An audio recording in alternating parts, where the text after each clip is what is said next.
ngatizvibate varume. Saka chiridzwa chamunoridza kuvaimbi vese vamashanda navo ndechipi? Rhythm inotambika iri. Vangu vainda ava zhinji vakatamba.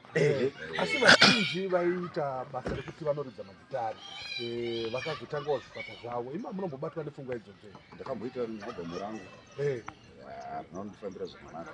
Nechikwata chinonzi kudini? Inonzi Sixpence. Bvudzi ranga riri mburi paiti inini Gift Sixpence, Jason Sixpence, Willard Sixpence, Taurai Sixpence. Jason ndofunga munise daidzi nekwadhiva. Willard Sixpence ganza marhythm kwa Somandla Ndebele. Imhuri imwe chete. Titori bhendi takakwana.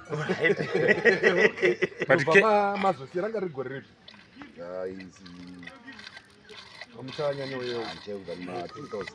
KB murume uyu ane mahits akawandisa. Ichokwadi. Ndo one of the unsung hero. Ndeapi? Nemaartist akasiyana-siyana iwayo pano.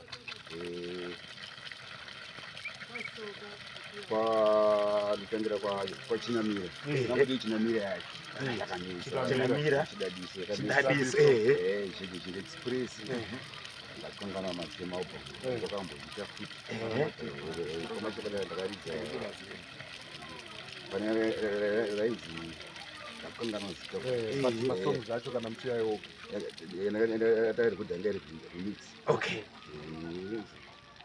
Dangari wai. Oh, dangari wai. Yakazoitwa remix ndiyo yatakaita.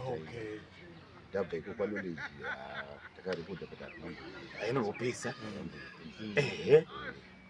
Tukundikaira vakaita toenda kwasoma vakugumateti akaita toenda kwamukoma Amuli wamatuka akuita wamatuka chete kuenda kusvika mheno Tongai kwatongai pakanakatewa.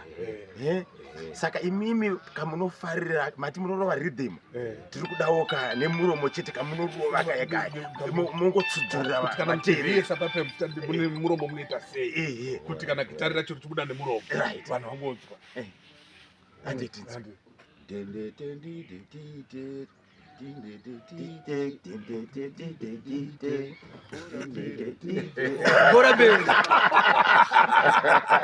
vanoda kutaura nemi nhamba dzenhare dzinoti kudini? 0772 380 916 kana kuti dzipa app 0712 308 542 Sixpence zvishava neri kufamba tinotenda